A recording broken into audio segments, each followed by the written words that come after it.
Yo, yo, yo. It's your boy back again. Part 2. Dahmer, the boogeyman. Let me tell you something. Accountability is a motherfucker. They found a way to make this motherfucker human. They humanized this motherfucker. They did that. Now, the fact that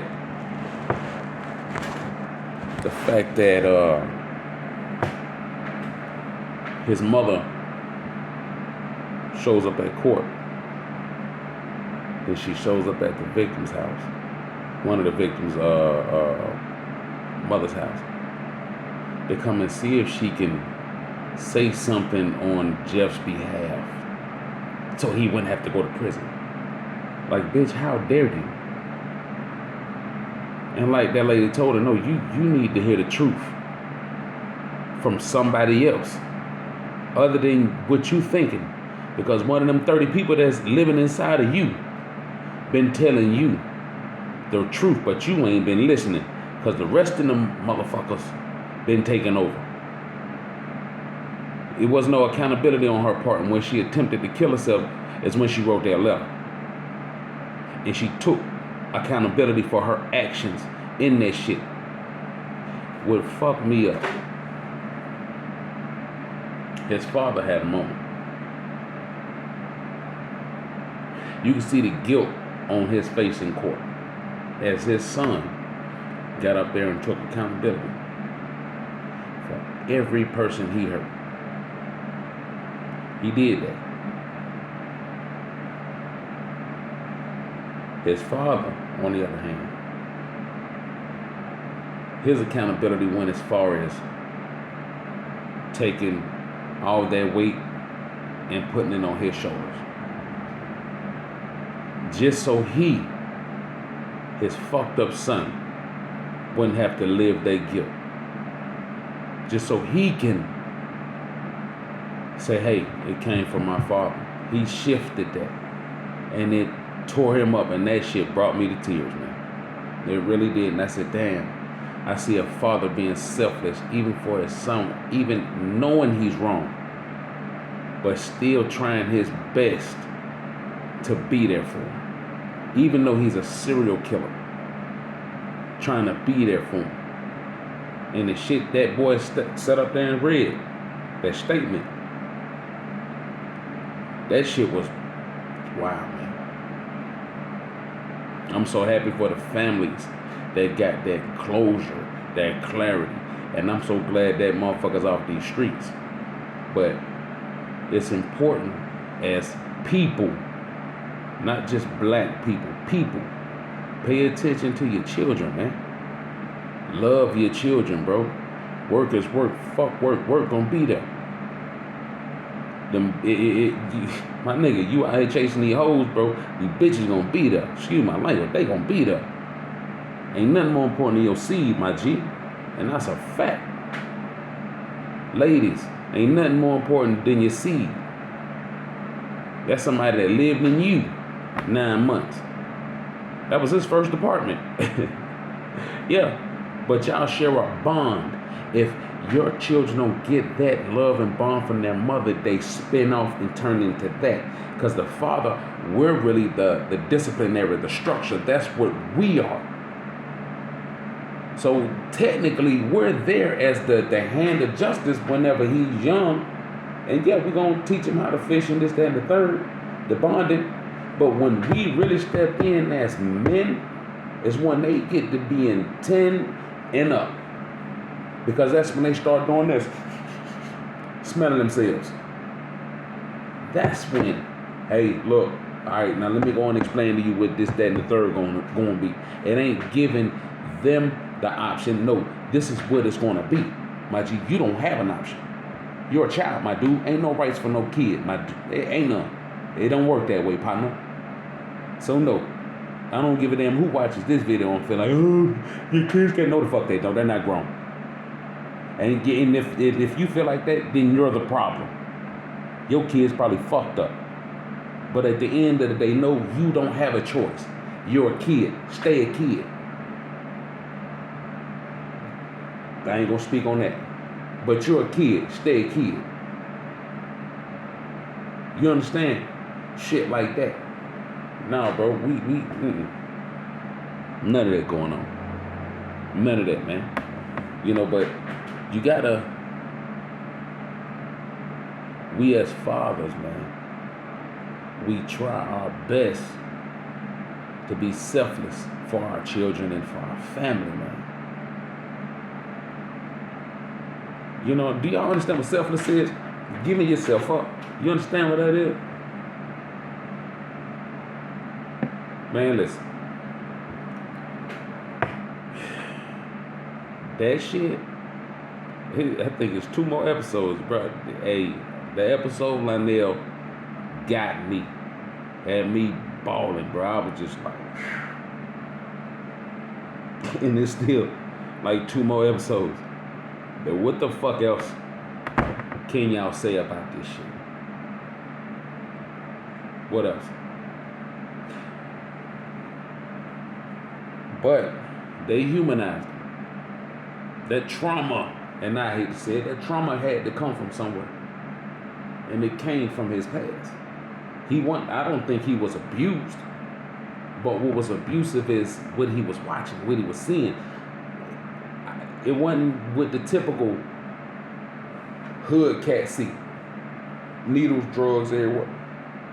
The dope fiend lean, you know, your mama not there, your daddy them not there, they smoking pipes or whatever the case is, you living on the street. That ain't what he seen. You know what I'm saying? That ain't what he seen. He had a father that went 100 miles for him. They gave excuses for this boy. In the hood ain't none of that going on, pimp. You guilty. Off the muscle home. As soon as you come out your mama, boy, you are guilty, son, until proven innocent. And that's to everybody, bro. Everybody, nigga. You are guilty. Straight up. So we don't have the same privilege. We don't have that same privilege like that boy did. But his trauma came from somewhere. And that's where his trauma came from. The fact that he lacked that love from his mother. Men, we're not nurturers, my nigga. We're not. You know what I mean? We're hunters. We go out in the hunt. We go work. We go do this. We go do that. And women do the same thing. And don't get me wrong. I'm not saying that men can't be nurturers, because we can. But it just comes differently. It comes out as hard. Whereas his mother, she's supposed to smooth the edges. You know what I'm saying? So it's like he never had that.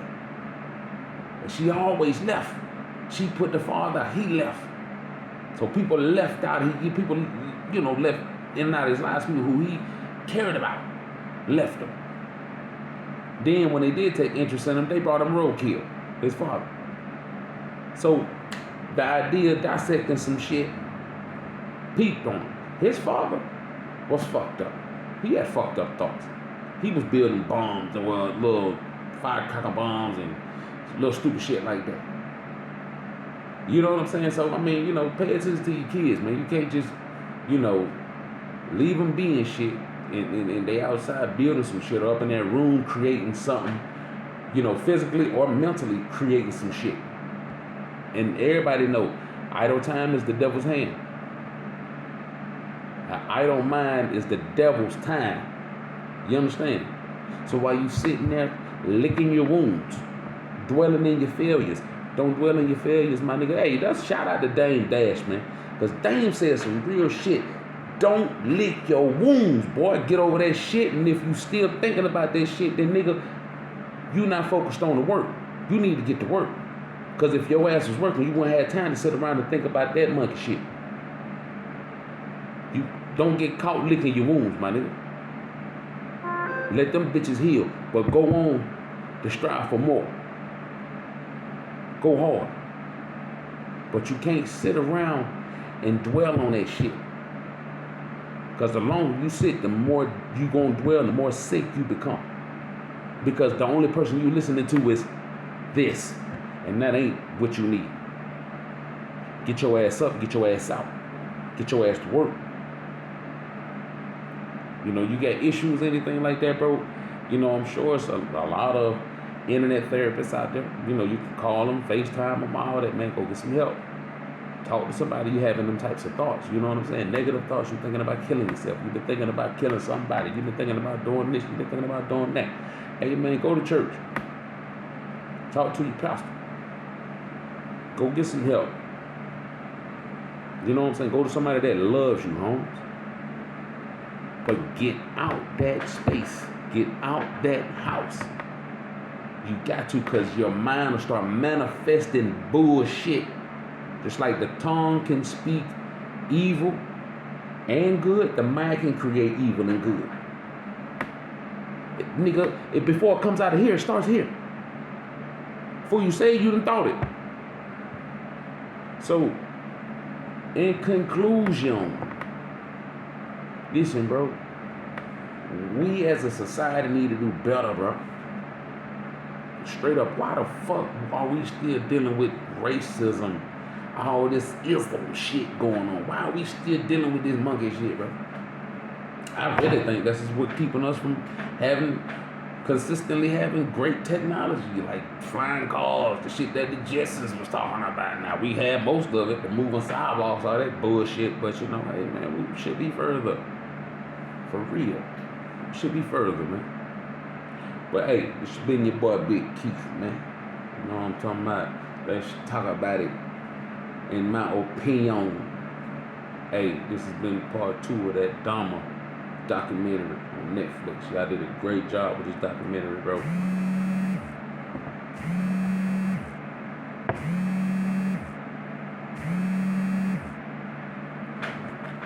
Y'all did a great job with this documentary, bro. So guess what? Keep it going.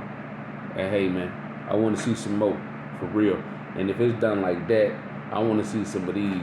Some of the black mobsters, black gangsters, black hustlers who made money. I want to see the white hustlers that made money. Let's see some hustlers, some people who made some money. Give me your top 5 kingpins of all time, top 5 goddamn, you know, black kingpins of all time, no matter what state, man. Holla at your boy, man. I'm out there, thing.